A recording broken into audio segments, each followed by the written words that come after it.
Salut et bienvenue à toi sur cette vidéo sur les avantages et les inconvénients de la DeFi. Alors si tu n'as pas encore regardé la précédente vidéo introductive, je t'invite à aller la regarder, tu peux la retrouver épinglée plus haut ou encore plus bas en description de cette vidéo.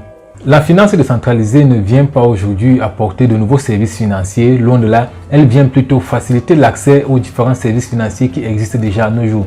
Ça peut être le paiement de factures, le paiement des impôts ou les taxes, les investissements, l'épargne, les assurances et bien d'autres services financiers qui existent aujourd'hui.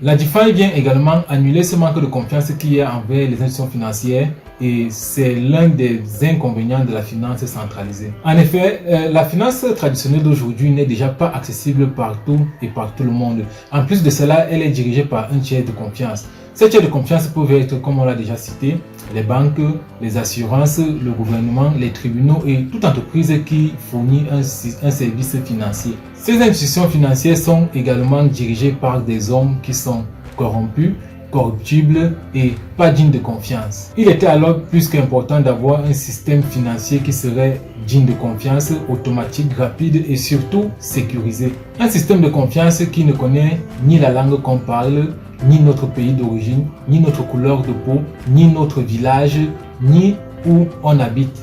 Un système financier qui est tout simplement neutre face à toute personne qui utilise le service. Il était alors plus qu'important de créer ce qu'on appelle aujourd'hui la blockchain qui fera l'objet d'une autre vidéo pour la résolution des problèmes que nous rencontrons au quotidien.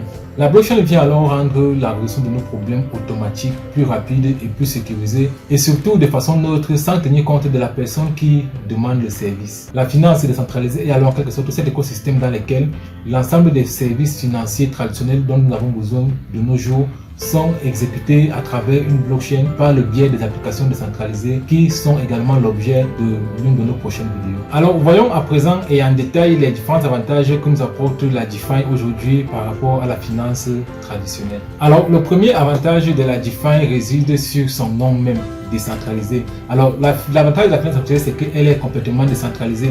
Contrairement aux finances traditionnelles qui s'appuient sur des tiers de confiance, très généralement les banques, et par l'intermédiaire des tribunaux et tout ça qui est régulé par un gouvernement, les applications DeFi n'ont pas besoin d'intermédiaires ou de médiateurs. Le code des applications décentralisées spécifie la résolution de tous les litiges possibles et les utilisateurs gardent le contrôle sur leur fonds à tout moment. Cela diminue considérablement les coûts des produits et services financiers et permet d'avoir un système financier beaucoup plus fluide.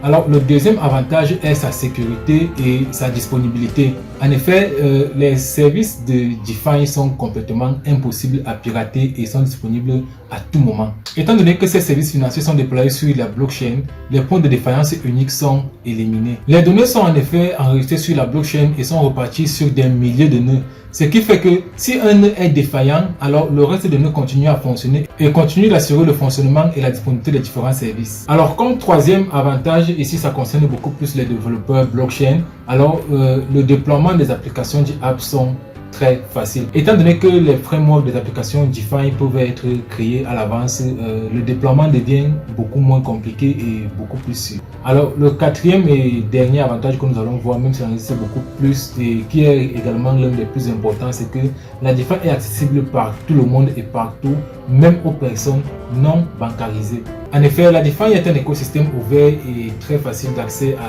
toute personne, même à ceux qui n'auraient pas eu accès aux services financiers si il ne s'agissait que du service financier traditionnel. Étant donné que les services financiers traditionnels reposent sur la réalisation du bénéfice par les intermédiaires, les services sont généralement absents dans les lieux où vivent des personnes à faible revenu. Cependant, avec la DeFi, les coûts sont considérablement réduits et les individus à faible revenu peuvent bénéficier d'une plus large gamme de services financiers.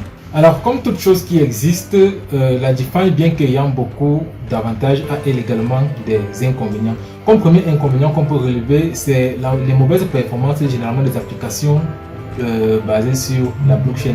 En effet, les blockchains sont généralement très lentes, surtout lorsqu'il y a un flux élevé de transactions qui sont effectuées sur elles. Et logiquement, toutes les applications qui sont basées sur ces blockchains-là sont également lentes. Mais ça, ce sont des problèmes qui peuvent également être gérés au niveau du développement des applications décentralisées. Alors, comme deuxième inconvénient qu'on peut citer ici, c'est le risque élevé d'erreur d'utilisation. En effet, la blockchain renvoie toute la responsabilité à l'utilisateur, contrairement au niveau de la finance centralisée où il y a un tiers de confiance qui pourra peut-être rectifier ou alors endosser les erreurs commises. Ici, avec la finance décentralisée, c'est l'utilisateur lui-même qui effectue ces transactions et lui-même il endosse les différentes erreurs qui peuvent survenir lors d'une transaction. Alors, la conception des produits qui minimisent le risque d'erreur est un vrai défi auquel font face les développeurs d'applications blockchain. Alors, un autre inconvénient est au niveau de l'expérience. Alors, actuellement, l'utilisation des applications décentralisées nécessite un effort vraiment supplémentaire de la part des utilisateurs. Alors, pour que les applications DeFi fassent vraiment une réelle concurrence avec le service traditionnel qui repose sur un tiers de confiance, il faudrait vraiment que l'expérience utilisateur soit vraiment résolue. Car lorsqu'un utilisateur a du mal à utiliser une application, il préfère nettement aller voir une personne pour résoudre son problème.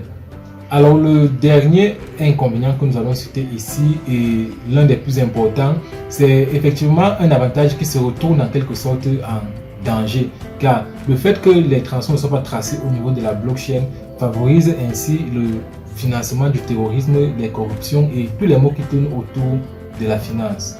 Alors, ce sera tout pour cette vidéo. J'espère qu'elle ne sera pas très longue et rendez-vous dans la prochaine vidéo sur les cas d'utilisation potentielle de la DeFi. Surtout, si tu n'es pas encore abonné, je t'invite à t'abonner et surtout à activer la cloche de notification. Laisse-moi également un coup pour ce que ça fait plaisir. Et à la prochaine. Ciao.